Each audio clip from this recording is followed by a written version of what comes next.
m'appelle Hervé Fernandez et je suis directeur de l'Agence nationale de lutte contre l'illettrisme. Notre organisation réunit toutes celles et tous ceux qui ont décidé de faire cause commune contre l'illettrisme, qui reste un problème tabou, très présent dans notre pays puisqu'il concerne 2 500 000 personnes qui ont été scolarisées. Ces personnes ont un copain de dissimuler leurs difficultés, elles ont honte, elles n'osent pas en parler parce qu'elles ne parviennent pas à comprendre des messages très simples en les lisant. Ça peut être la difficulté à comprendre des consignes au travail, la difficulté à remplir des formulaires en ligne.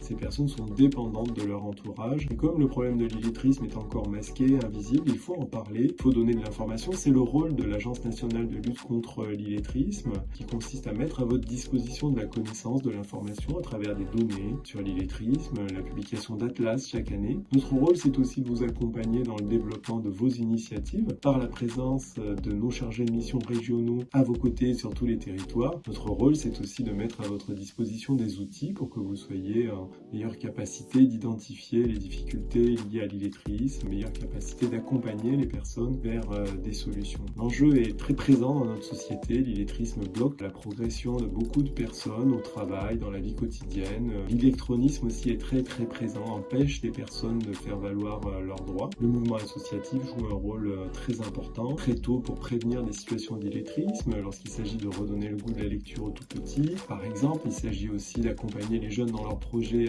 d'insertion professionnelle à travers le mentorat qui est très important. Et puis il y a aussi des initiatives qui peuvent être conduites vers les demandeurs d'emploi, vers les salariés qui ont besoin de réapprendre à lire et à écrire. On sort d'une belle semaine de mobilisation début septembre avec les journées nationales d'action contre l'illettrisme qui ont mobilisé plus de 1000 événements sur tout le territoire national, métropole, région d'outre-mer. On a pu parler de ce problème de l'illettrisme pour faire connaître, on a pu parler aussi des solutions, on a pu faire connaître la campagne illettrisme, en parler pour avancer. Cette année encore, ce mouvement s'inscrit dans le cadre de Septembre pour apprendre, initié par la plateforme Je veux aider. Et donc on est très heureux de pouvoir nouer cette coopération avec la plateforme pour faciliter la mise en relation entre toutes les associations qui cherchent des bénévoles, de toutes celles et tous ceux qui souhaitent s'engager.